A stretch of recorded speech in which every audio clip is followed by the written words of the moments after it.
Marcus Cole's hands shook as he gripped the edge of the white funeral tent.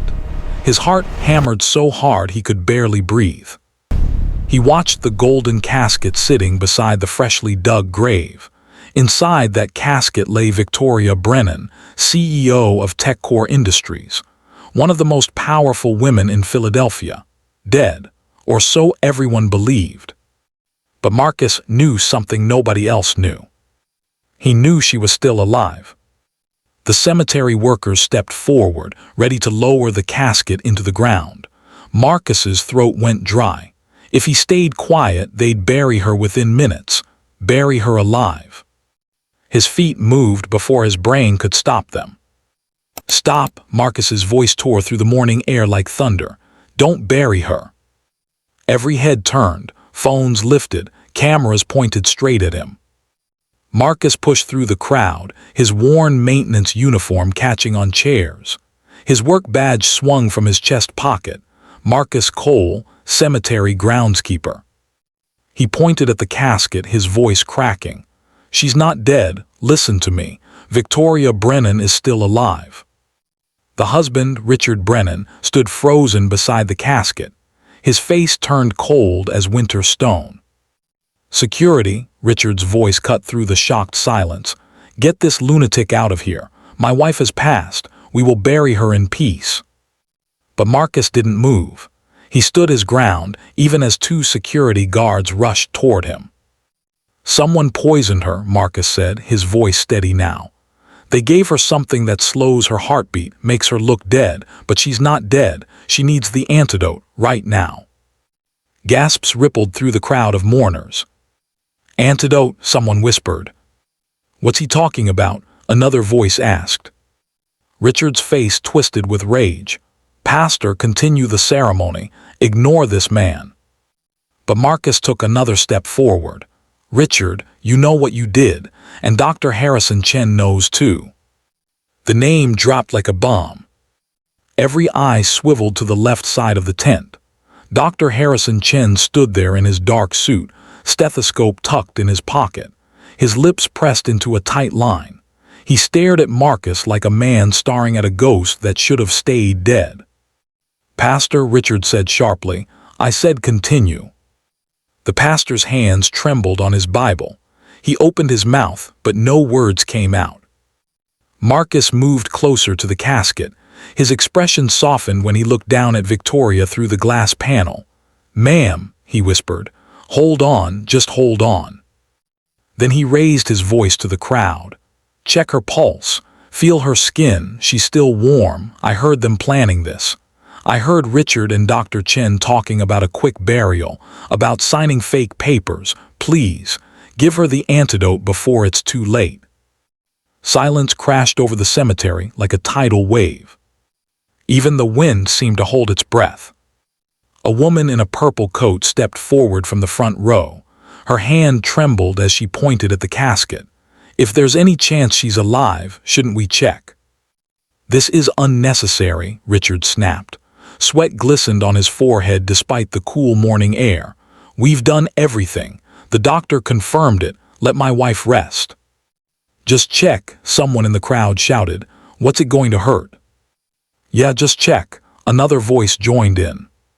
The whispers grew into a wave. Heads nodded. Eyes narrowed at Richard. The security guards exchanged uncertain glances, their hands dropping from Marcus's arms. Dr. Chen cleared his throat, forcing a strained smile. "This is absurd. Grief makes people say crazy things. I examined her myself. She's gone." Marcus turned to face him directly.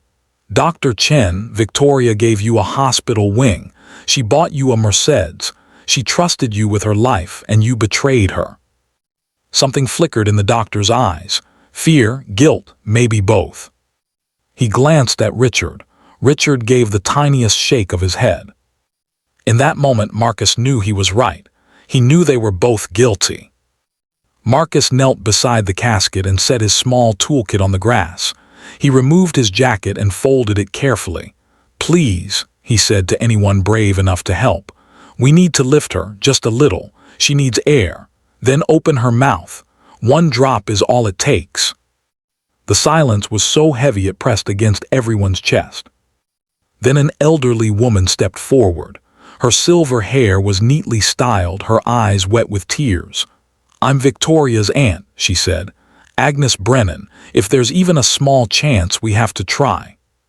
The spell broke. Two women rushed forward. A young man in a black suit moved to help. Even the cemetery workers stepped back, giving space. Together, they carefully lifted Victoria, just enough for Marcus to slide his folded jacket beneath her head. Up close, Victoria looked peaceful, too peaceful, like she was just sleeping. But the white cotton plugs in her nostrils stood out starkly against her pale skin. "Please remove the cotton," Marcus said softly. Aunt Agnes nodded. With trembling but determined fingers, she pulled the cotton free from Victoria's nose. The air seemed to shift. Marcus reached into his pocket. He pulled out a small brown glass vial. It looked old, traveled, like it had seen many roads. He held it up for everyone to see. "The antidote," he said. "This will bring her back." Richard lunged forward, but two men from the crowd blocked his path. "Let him try," one man said firmly. "If it doesn't work, we bury her, but if it does work—" He paused, staring hard at Richard. "Then we'll know the truth." Richard's face went purple with rage. "Then what? What?" Aunt Agnes's voice cut through like a blade. "Then we thank God, and we call the police." Dr. Chen's jaw clenched. "Don't put an unknown substance into her mouth. This is insane." But Aunt Agnes didn't back down. "Doctor, if you're certain she's gone, then this will do nothing. Let him try." Every eye fixed on the tiny vial in Marcus's rough, calloused hand. The sun broke through the clouds. Light fell across the casket, the open grave, and the man in the worn uniform who suddenly looked like the last hope anyone had. Marcus twisted the cap off the vial. He dipped the glass dropper into the clear liquid inside. "Help me open her mouth," he said to Aunt Agnes. She leaned down, gently using her fingers to part Victoria's lips. The young man in the black suit lifted Victoria's shoulders slightly so her head tilted at the right angle. Marcus held the dropper directly above Victoria's mouth. "One drop," he whispered. "Come back, ma'am." He squeezed gently. A single clear droplet fell. It landed on Victoria's tongue.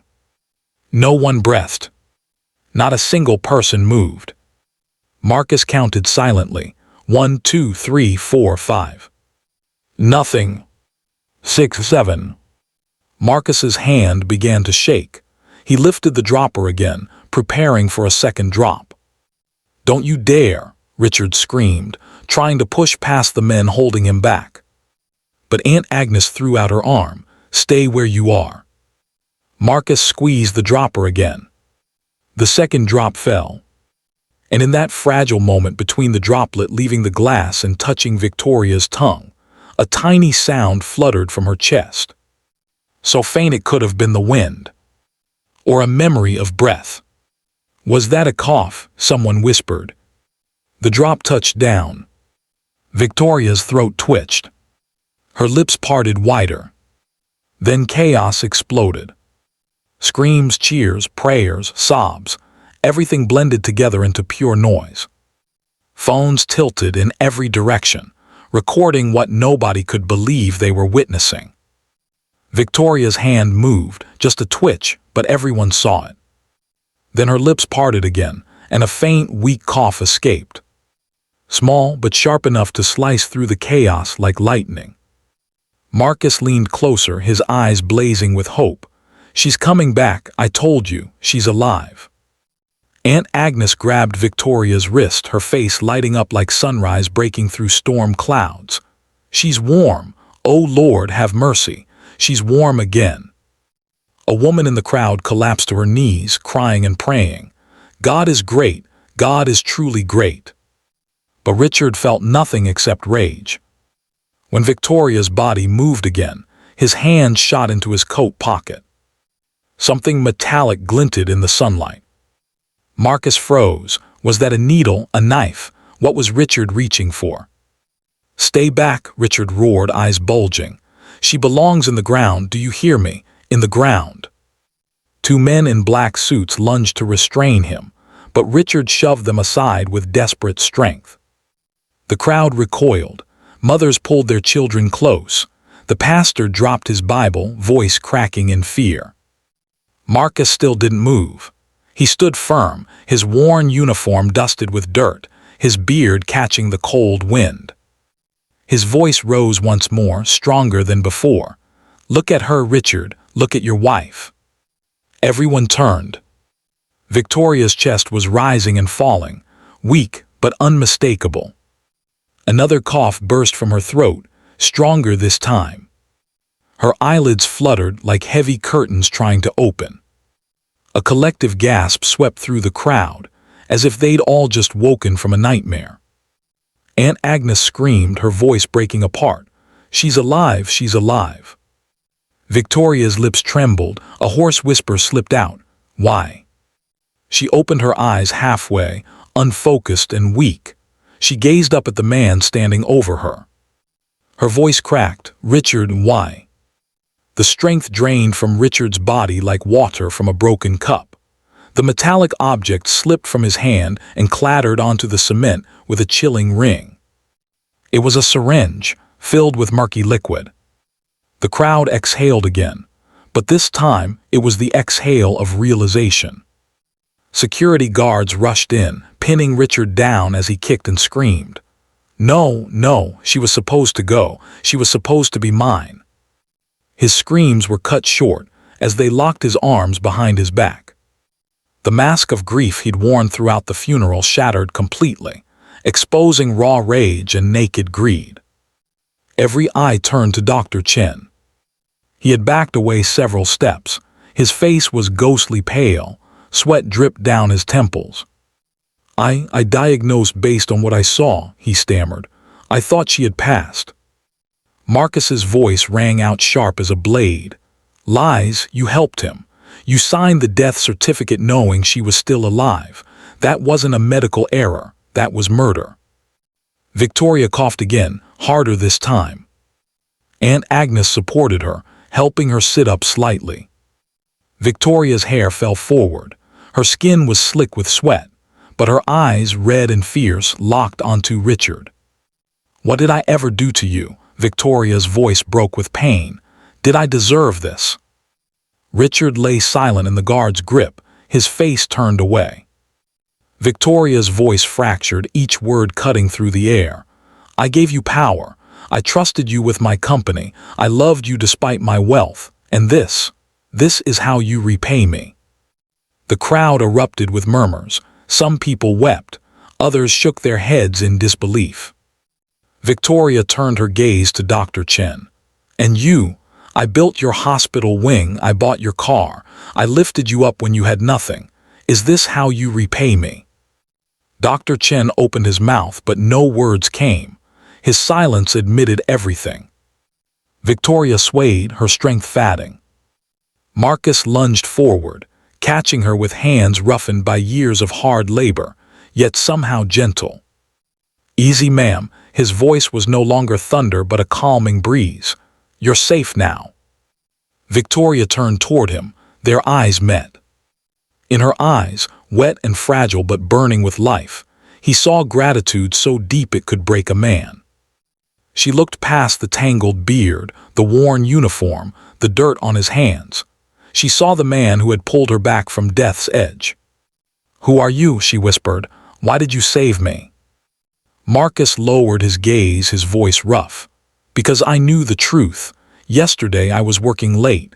I heard him talking in his car, about a quick burial, about how everything would be his. I couldn't let it happen. Not again." The mourners leaned in, absorbing every word. Victoria gripped Marcus's arm weakly. You gave me my life back." Richard thrashed again, screaming. "She's supposed to be mine. Everything is supposed to be mine." But his cries vanished into nothing, swallowed by tears, prayers, and the furious stares aimed at him.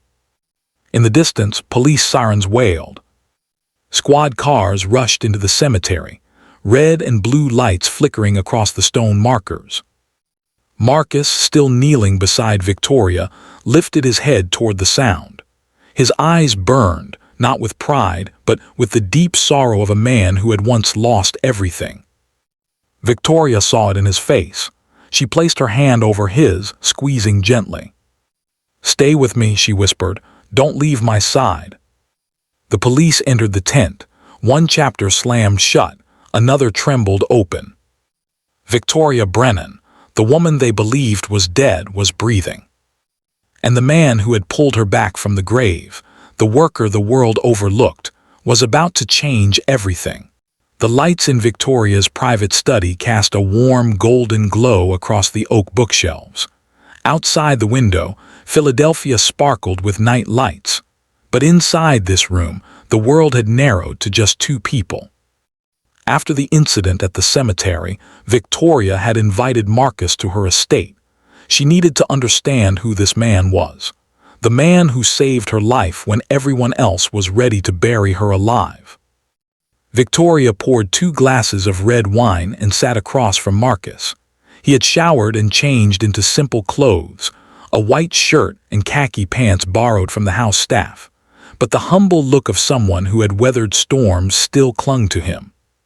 His hand trembled slightly as he held the wine glass. "Marcus," Victoria said gently, "you saved my life, but I see something in your eyes, something that's never been spoken aloud, a grief so deep you think no one can see it. Will you share it with me?" Marcus stared into the wine glass like he was searching for courage in its dark crimson depths.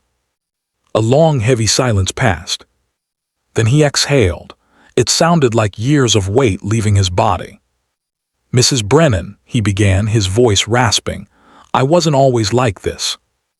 Victoria leaned forward. Her entire focus was on every word he was about to say.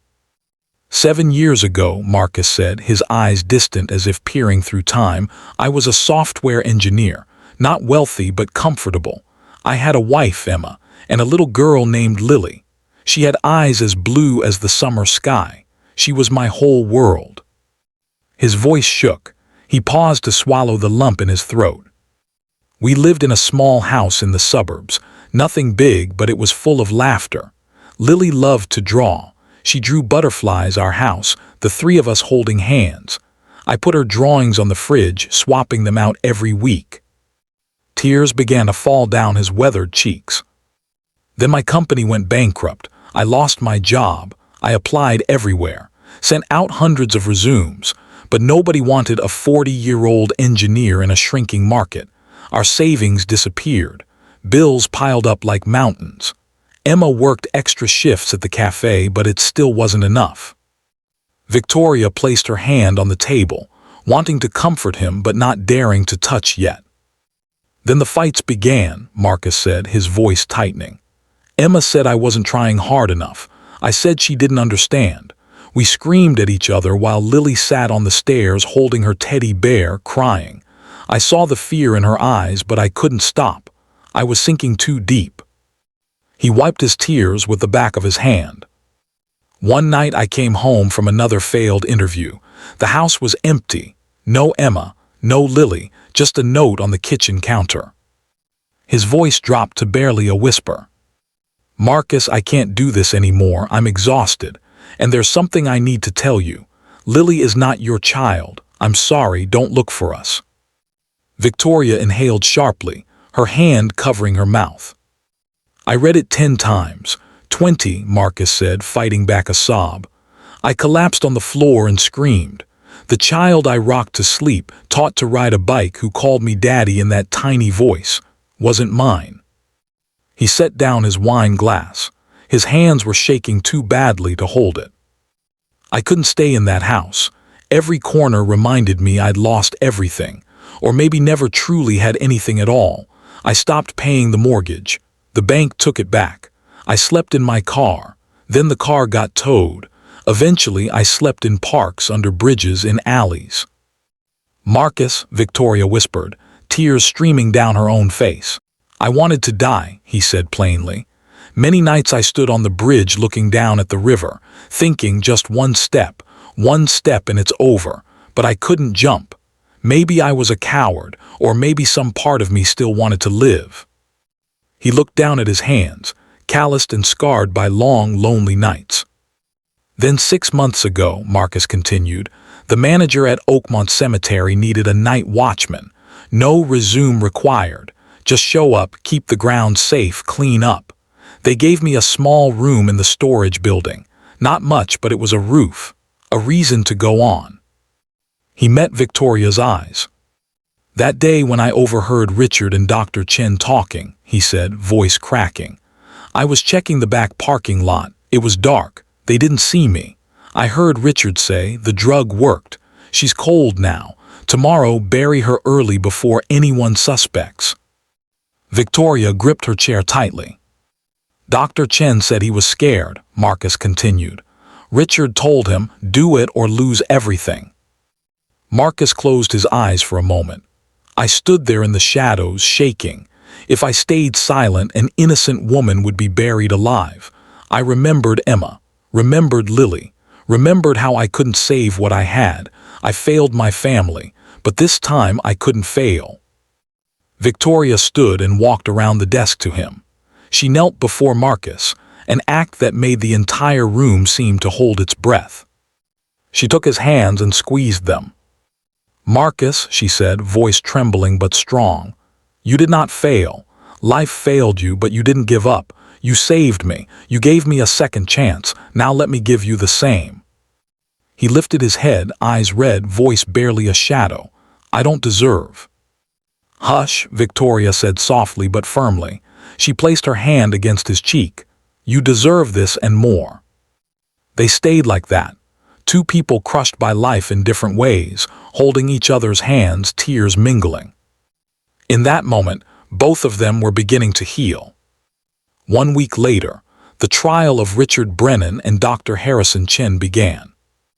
The courtroom was packed, every seat taken, every corner filled with faces leaning forward, terrified of missing even a second of the case that had shaken the entire nation. Outside, television vans lined the street. Camera lenses glinted under the sun. Reporters whispered into their microphones. The billionaire Victoria Brennan returns from the dead. Husband and family doctor arrested in shocking murder plot. Inside, Victoria entered slowly.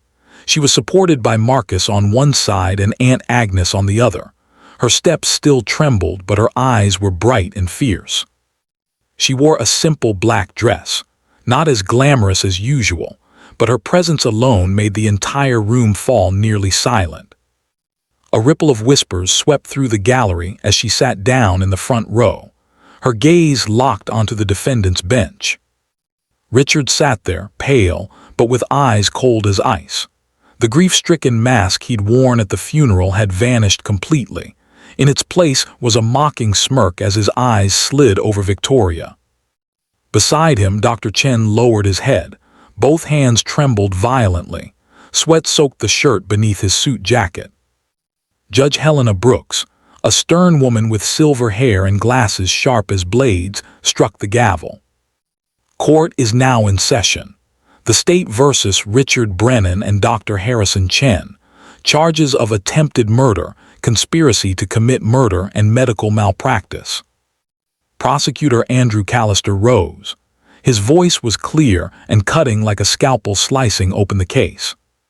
Your Honor, Callister said, this is not just greed. This is a calculated conspiracy. A husband who sought to bury his wife alive, aided by a doctor who betrayed his oath. He turned, pointing at Richard. Their motive was control over her empire. Billions in assets. Companies supporting thousands of families across this nation. But thanks to the courage of one man, this crime was stopped moments before it was buried in the ground. The crowd murmured. Many eyes turned to Marcus, seated beside Victoria. His shirt was clean, his hair trimmed, but the weariness in his face was impossible to hide. He lowered his head, unused to sudden attention. The prosecutor faced Richard again. Do you deny poisoning your wife with a compound that slows vital functions, making her appear dead? Do you deny ordering the doctor to declare her death prematurely and rush the burial?" Richard leaned forward, his voice icy. "I deny everything. This is a fabrication by a deranged, homeless man and a woman too weak to understand her own failing health. She was dying. I simply accepted that truth." A painful gasp echoed through the room. Victoria shot to her feet, eyes blazing with fury. "Liar, look at me, Richard. You poisoned my food. You forced my doctor to sign my death certificate. You tried to bury me alive like trash." Judge Brooks hammered her gavel. "Order." But the room remained taut as a wire about to snap. Prosecutor Callister lifted a small evidence bag. "Your Honor, this is the substance found in the syringe beside the grave. Toxicology confirms it's a paralytic agent, slowing the heartbeat and making the victim appear dead. Only a trained doctor could verify life signs, and this doctor signed the death certificate." All eyes swung to Dr. Chen. He shrank back, his face collapsing. Then he burst into tears, confession spilling out. "I was threatened. He forced me. Richard said if I didn't sign, he'd ruin me, my family, my hospital. I signed because I was terrified." Victoria stared straight at him, her voice molten with fury. "Terrified? You let them put me in a casket.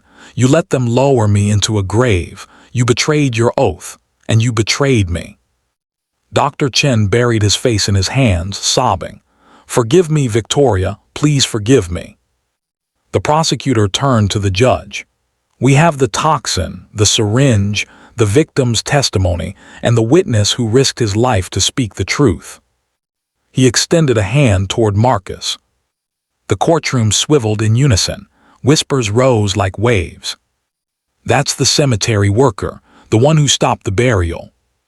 Judge Brooks nodded. "Mr. Marcus Cole, please step to the witness stand."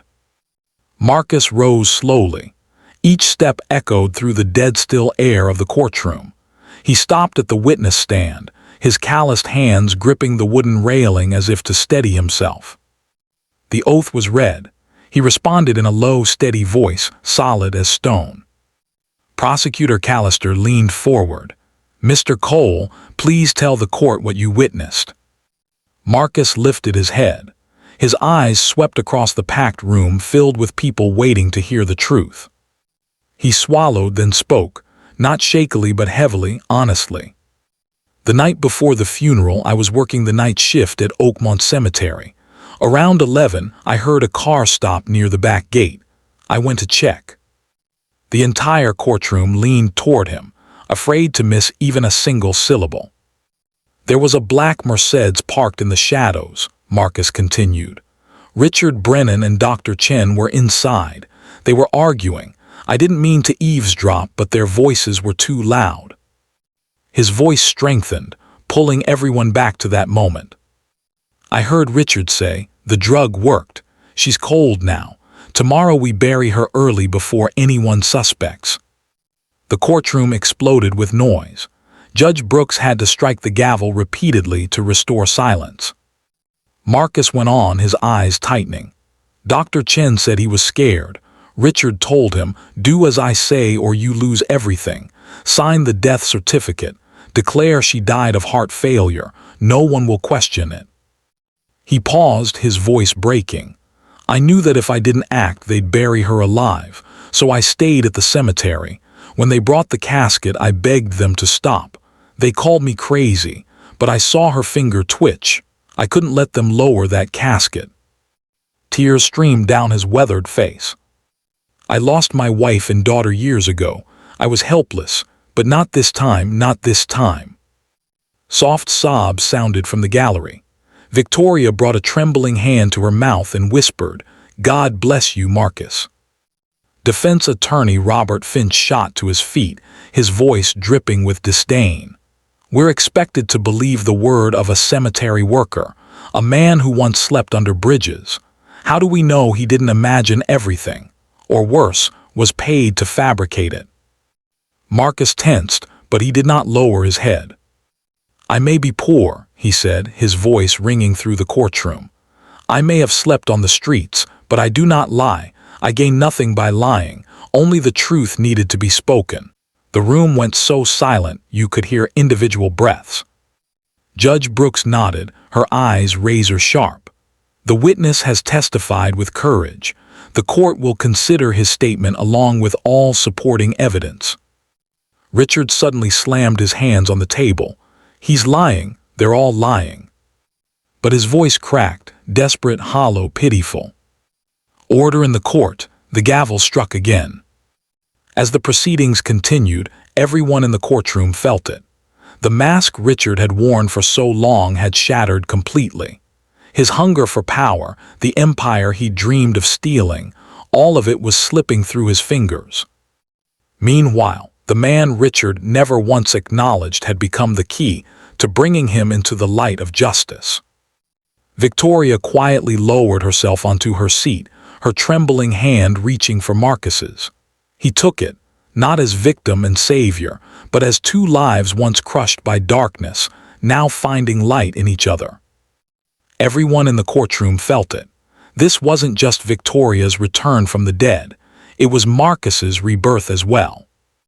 The battle for justice was nearly won, but the journey of redemption, and perhaps even the journey of love, had only just begun. The trial lasted for several days. Every morning, the courtroom was packed with reporters, business leaders, and ordinary citizens who simply wanted to witness the impossible with their own eyes. Victoria Brennan, alive and fighting for justice herself. Outside, news vans lined 2 full blocks. Cameras followed every step of the witnesses. Journalists whispered into microphones. Headlines blazed across Pennsylvania. From the grave to the courtroom, the astonishing return of Victoria Brennan. Inside, the air was thick with tension. Richard sat motionless. The expensive suits he once wore flawlessly now looked wrinkled and cheap. His eyes were bloodshot from sleepless nights. The arrogance that had sustained him for years now lay crushed under the weight of handcuffs. Dr. Chen grew smaller by the day. His shoulders hunched as if bearing the weight of his betrayal. He avoided Victoria's gaze, murmuring prayers more than words. His fingers trembled every time another piece of evidence was presented. On the 4th day, the prosecution called a new witness. Travis Powell, Victoria's personal driver, a tall man with honest eyes. He stepped onto the stand, his voice ringing clearly. The night Miss Brennan collapsed, I was the one who drove her to the hospital. She was breathing hard, very weak. But the moment we reached the gates, Dr. Chen told me I had to leave.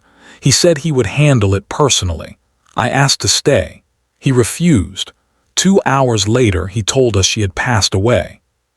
A sigh swept across the courtroom. Victoria lifted a hand to her mouth, tears falling silently. Travis bowed his head. I knew something wasn't right. She was weak but not gone. I should have fought harder. The prosecutor nodded. You confirm that Dr. Chen attempted to isolate the victim's condition, preventing any second opinion. Yes, sir. The defense sank into their seats. Their case was crumbling like a sand wall in a storm. Then the toxicology expert was brought in, presenting slides and charts. The substance in the syringe is tetrodotoxin. In low doses, it mimics death. It slows heartbeat, freezes muscles, nearly erases vital signs. Without advanced equipment, it's easily mistaken for actual death. This was intentional. The room went silent, so silent it felt as if no one dared breathe. The judge turned to Richard. Mr. Brennan, before sentencing, do you have anything to say? Richard stood. His face was twisted, half rage, half despair. Yes, he said, voice cracking. I have something to say. The entire room leaned forward. Richard stared directly at Victoria, eyes burning red. I used to love you, Samantha, but you loved your companies more. You loved your billions, your power. And me? I was just a shadow in my own home. Gasps rippled through the gallery. Yes, Richard said louder, fists clenching. I wanted everything. I wanted what should have been mine. If you had to die for me to finally live like a man, then so be it. A wave of chaos erupted. Shouts, cries, gasps melding together. The judge pounded her gavel relentlessly. Order, order. Victoria shot to her feet, tears streaming but her voice fierce. Love cannot be stolen, respect cannot be forced. You had my trust, my home, my life, and your greed destroyed you. Richard screamed, I regret nothing, nothing. He lunged forward but was tackled by guards. The handcuffs clanged together in a chilling echo.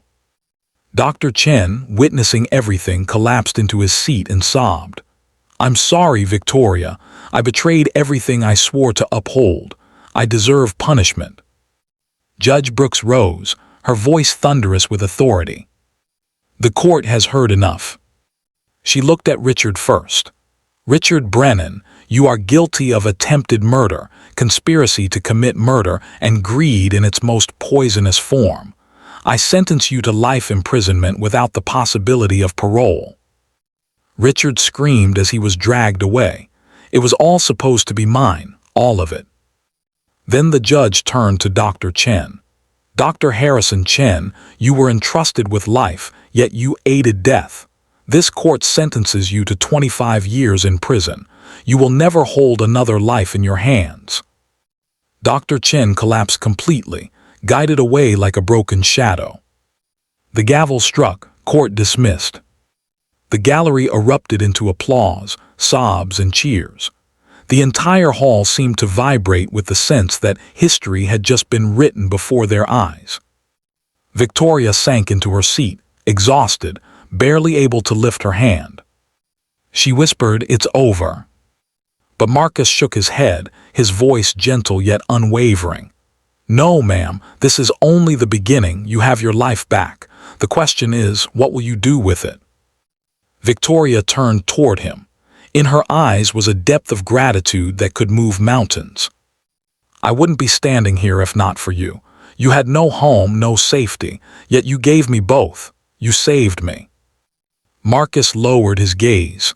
"I only did what I couldn't do before. My wife, my daughter, I failed them, but this time I couldn't fail." Victoria took his hand, gripping firmly. "You didn't fail. You are my miracle." Around them, people crowded in to shake Marcus's hand, clap him on the back, shout his name with admiration. The man who had been invisible for years now stood in the brightest spotlight. Victoria rose, still holding his hand. "You're not going back to that storage room tonight. From today on, you walk with me. If I have come back to life, then so have you." Marcus's throat tightened. He nodded. Tears fell. But for the first time in years, they were tears of hope. As they walked out of the courthouse with Aunt Agnes, the crowd outside erupted. Cameras flashed. Hundreds of voices roared. Marcus, Marcus, the man who stopped death. And though chains had locked down Richard and Dr. Chen, another door was opening. One Victoria and Marcus had never dared dream of. Justice had won, but the journey of redemption and love had only just begun. The heavy doors of Victoria's estate opened, as if welcoming a new season of life. The house that once carried the scent of morning now breathed clean air. The hallways overflowed with sunlight and hope, as though the home itself was coming back to life along with its owner. After the trial ended, Victoria invited Marcus to stay at her estate permanently. One quiet evening, after dinner in her private office bathed in warm golden light, Victoria began to see Marcus differently, not just as the man who saved her life, but as a soul that had survived wounds with no name. A few weeks later, their lives slowly found a new rhythm. Marcus no longer wore the wrinkled caretaker's uniform. Victoria took him shopping for new clothes. Simple white shirts, chinos, warm jackets. Small things, but each carrying the message that he deserved dignity. But more important than any outfit, Victoria gave him something priceless, a purpose. At first, Marcus resisted. "Mrs. Brennan, I'm not the man I used to be. Please let me serve quietly in the background." Victoria simply smiled and shook her head. "You will not hide anymore. You gave me back my life. Let me give you your own." So Marcus began helping with small tasks at TechCore Industries, moving documents, checking schedules, organizing paperwork. He did everything with humility, walking through the halls with a small, careful posture, head slightly lowered as if afraid of being seen. But then something no one expected happened. One afternoon during a tense board meeting, the main presentation suddenly crashed. The slides disappeared, the file corrupted, and panic rippled through the room. While investors sat waiting, executives scrambled. The entire room fell into chaos. While everyone rushed around, Marcus stepped forward quietly without drawing attention. He bent over the computer. Minutes passed. His hands moved across the keyboard with a confidence no one had ever seen from him. And then the slideshow restarted. A collective exhale burst across the room, almost like applause. "Where did you learn that?" a stunned executive asked. Marcus paused for a moment. "I used to be a software engineer before everything collapsed." Victoria looked at him, her eyes filled with pride. She rose to her feet, her voice firm and carrying through the boardroom. "From this day forward, Marcus is no longer working behind the scenes. He is my special advisor, and his counsel will guide this company." The board members exchanged glances, some astonished, some skeptical, some curious. But no one dared challenge Victoria, and no one could deny Marcus's skill. For the first time in years, Marcus stood tall. His eyes no longer avoided others. His hands no longer shook. He was no longer the forgotten drifter. He was a man restored, a man whose worth the world had nearly buried. And with his help, TechCore Industries entered a new chapter, stronger, more humane, and forever changed. Victoria and Marcus grew closer in ways neither of them had expected. The evenings in her study, where warm yellow light reflected off old bookshelves, became a quiet, comforting ritual between them. They talked about life, faith, old wounds, and the second chances they never imagined they still had. Victoria admired him in a way she had rarely admired anyone. His unpolished honesty, his quiet wisdom, and a heart so sincere it could cut deeper than any diamond. For the first time since that cruel betrayal, her heart stirred again. And in the stillest nights, Victoria secretly wished that Marcus could love her, not as the billionaire woman the world saw, but as a woman trying to learn how to heal. Yet Marcus never seemed to notice the longing hidden inside her gaze. He was always respectful, always gentle, always keeping a slight distance, so small, yet impossible to cross. One afternoon, while they were walking through the garden behind the estate, lavender swaying softly in the breeze, Marcus suddenly spoke with a rare excitement. "Victoria, I want you to meet someone. Her name is Alina Hayes. She's kind, gentle, and she makes me smile again." Victoria's heart twisted, as if a fist had closed tightly around it. She forced herself to smile, even though a wordless ache was rising in her chest. She had hoped, even just a little, something foolish and fragile, that Marcus might see her the way she saw him. But reality does not lie. He loved someone else. That night Victoria cried alone in her room. No one knew. But when the morning light came through the glass panes, she wiped her face, lifted her chin, and told herself, "If he cannot be mine, then I will support his happiness." A few months later, Marcus proposed to Alina. He shared the good news with eyes as bright as they had been before the world ever broke him. And Victoria, with a heart as soft as glass, but a will as strong as steel, smiled so flawlessly that no one could see the cracks beneath the surface. "It would be my honor to sponsor your wedding," she said. Her voice was warm, sincere. Except inside, it was a delicate mixture of sweetness and bitterness, a blessing for the man she would never be able to have. The wedding day was beautiful. The garden was covered in white roses. Golden drapes fluttered in the breeze like soft ribbons of sunlight. Marcus stood tall in a navy suit, his dignity never more complete than in that moment. His eyes lit up as Alina, gentle in an elegant white gown, walked toward him. Each step was light as the breath of early morning. Victoria sat in the front row. Her eyes shimmered as she watched the man who once stirred her heart step into a new chapter of his life. Though her heart had once longed for something different, the peace of this moment felt undeniable. When Marcus and Alina exchanged vows, Victoria applauded, a sincere smile blooming on her lips. "This is what he deserves," she whispered to herself. "Love, laughter, a new beginning." A few months after Marcus's wedding, fate, as if wanting to balance everything, gently placed Victoria on a new path. At a charity gala, she met Jonathan Reeves, a well-known businessman, admired not only for his wealth but for his humility and compassionate heart. He didn't see Victoria as the powerful billionaire everyone else recognized. He saw a woman who had survived, who had risen from her own grave and still knew how to give hope. They talked, then they laughed, then they met more often. The first thing to return to Victoria's life was laughter. Their friendship slowly, naturally shifted into something deeper, a solace, an understanding, a peace she once believed she would never feel again. When Jonathan proposed a few months later, Victoria said yes with a heart completely open. On her own wedding day, Victoria walked down the aisle with the radiant beauty of a woman who had passed through darkness, yet still chose the light. In the front row, Marcus and Alina sat side by side, newlyweds themselves but filled with pride. They clapped as she approached the groom.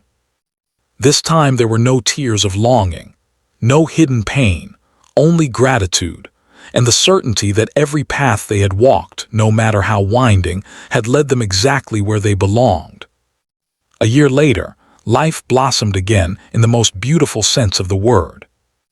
Marcus and Alina welcomed a healthy baby boy whom they named Daniel. Around the same time, Victoria and Jonathan celebrated the birth of their little daughter, Sophia, a gift Victoria once believed she would never have the chance to receive again. One golden evening, as sunset poured honey across the gardens of the estate, they gathered together. Marcus held Daniel in his arms, gently rocking him with the rhythm of a father who once thought he would be lost forever. Victoria pressed Sophia to her chest, resting the baby's warmth against her cheek, as if trying to imprint every fragile, perfect second. When their eyes met, tears rose quietly, not from pain but from the miracle that they were still here, still breathing, still hopping. They remembered everything, the death that nearly claimed them, the betrayal that nearly buried them both in despair. But now they were surrounded by laughter, by little feet kicking into the air, by the promise of the future cradled in tiny, innocent hands. Marcus lifted his glass, the last light of day reflecting in his eyes. "From ashes to dawn," he said softly, yet with absolute conviction. Victoria smiled, her heart trembling as if reborn once more. She whispered back, her words light but resounding like an affirmation from life itself. "Yes, from ashes to dawn." As the children grew, and the years drifted gently by like summer winds sweeping across an open field, Victoria and Marcus remained close. Not as lovers who had missed their chance in this lifetime, but as two souls forged by fire. They had walked through death and found life again. They had faced betrayal and discovered redemption. They had stood at the darkest edge of despair, only to realize that light had been waiting for them on the other side. And on soft golden evenings, when they sat together on the wooden bench watching their children chase sunlight in the garden, both of them understood one truth with striking clarity. Love does not always take the shape of romance. Sometimes it is salvation. Sometimes it is sacrifice. Sometimes it is the healing we never believed we deserved. Their story stands as an unwavering testament that even from the grave, hope can rise again. From betrayal, love can still bloom. From ashes, dawn will always return. Moral of the story: This story teaches us several powerful truths about life. First, never underestimate the power of one voice speaking truth in a world full of silence. Marcus could have stayed quiet. He could have walked away, but he chose courage over comfort, and that choice saved a life. Second, your past does not define your future. Marcus lost everything: his family, his career, his home. He slept under bridges. But when the moment came, he rose, because redemption is always possible if you choose to stand up. Third, true wealth is not measured in money but in character. Richard had access to billions, but his greed destroyed him. Marcus had nothing but integrity, and it made him a hero. Fourth, healing often comes from unexpected places. Victoria thought she'd never trust again. Marcus thought he'd never matter again.